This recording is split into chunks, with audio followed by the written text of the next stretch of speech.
Welcome friends. जैसा कि आपने प्रीवियस वीडियो में देखा कि हम पाइथन में वेरिएबल कैसे डिफ़ाइन करते हैं, तो आज हम सीखेंगे कि हम पाइथन में वेरिएबल में वैल्यू किस टाइप से असाइन कर सकते हैं। तो जैसे कि प्रीवियस एग्जांपल में आप सभी ने देखा कि हम वेरिएबल क्रिएट कर रहे थे, तो जब हम वेरिएबल में वैल्यू असाइन कर रहे थे at that time he variable हमारा क्रिएट हो रहा था। जैसे x लिखा मैंने, x इज़ इक्वल्स टू 9। अब मैंने 9 जो है x में असाइन कर रहा हूँ। अब जब मैं इसको रन करूँगा तब x वेरिएबल क्रिएट होगा और उसमें 9 वैल्यू असाइन हो जाएगी। वैसे ही मेरे को यदि x के बाद y में मेरे को 10 असाइन करना है, उसके बाद मेरा z में मेरे को 11 असाइन करना है। अब मेरे को इन तीनों को प्रिंट भी करना है। फॉर एग्जांपल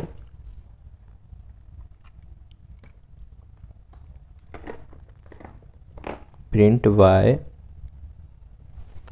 और यहाँ पर print z। Print function print करने का काम करता है, ये तो आप सभी को क्लियर ही है। अब बताइए इसका आउटपुट क्या होगा। डेफिनेटली 9, 10 और 11 आकर के प्रिंट होगा। हम इस प्रोसेस को like x is equals to 9, y is equals to 10, z is equals to 11 को एक दूसरे वे में भी लिख सकते हैं। वो वे क्या है, यानी वो तरीका क्या है, हम लिख सकते हैं x comma y comma z equals to 9 comma 10 comma 11। इस केस में क्या आउटपुट आकर के डिस्प्ले होगा,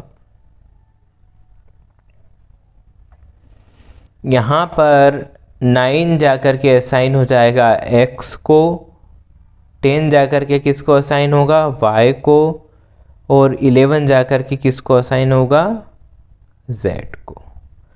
जैसे ही हम इसको रन करेंगे हमारा as it is same output आएगा। आउटपुट डिफरेंट करने के लिए मैंने यहाँ पर इसको 99 कर दिया है ताकि हमें आउटपुट समझ में आ जाए, आपको समझ में आ जाए। Look here 99 then 10 then 11।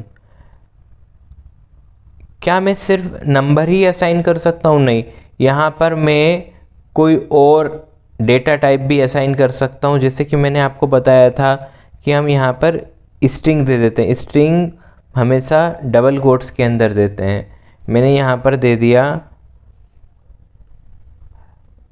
Hello.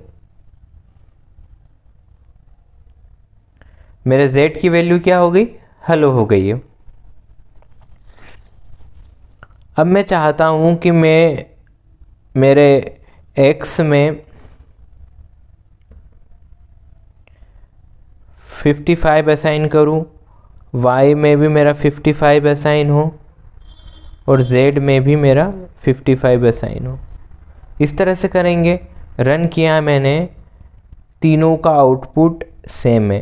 पर इसको करने का भी एक इजी वे यही है कि हम इसको x is equals to y is equals to z is equals to 55 कर दें।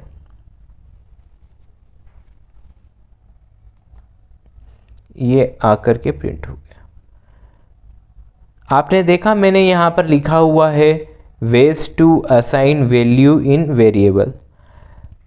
ये क्यों नहीं प्रिंट हो रहा है? क्योंकि इसके सामने हैज़ लगा हुआ है। हैज़ एक सिंबल है, स्पेशल कैरेक्टर है। हैज़ पाइथन में ये डिनोट करता है कि आप हैज़ लगा करके आपको जो कमेंट पास करना है वो पास कर सकते हैं।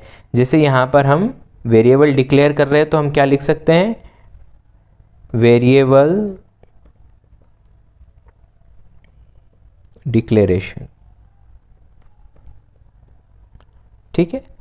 अब ये बात आती है कि मेरे को यहाँ पर सिर्फ 55 नहीं चाहिए, मैं चाह रहा हूँ इसके सामने लिख के आए the value of x is the value of y is the value of z is. तो वो कैसे करेंगे?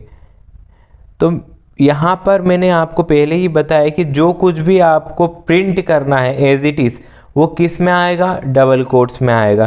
क्या लिखना है हमें, the value of x is, अब यहाँ पर आपको कॉमा लगा के इसको सेपरेट करना है, इस पार्ट को सेपरेट किससे करना है, कॉमा लगा के। सेम हमारा जो डेटा है वो यहाँ पर आएगा, यहाँ पर भी कॉमा लगाना है। Same with z,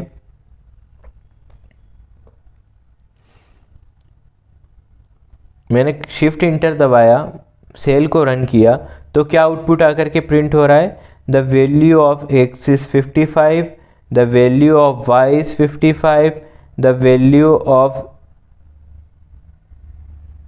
of x is 55, the value of y, मैंने यहाँ पर y लिखना भूल गया था, sorry for that, value of z। Shift inter दबाया तो यहाँ पर value of x is 55, value of y is 55, value of z is 55 आकर के प्रिंट हो रहा है। तो ये कुछ वे थे जिस की हेल्प से या जिस तरह से हम वेरिएबल में वैल्यू को असाइन कर सकते हैं। आज की वीडियो में इतना ही, मिलते हैं नेक्स्ट वीडियो में।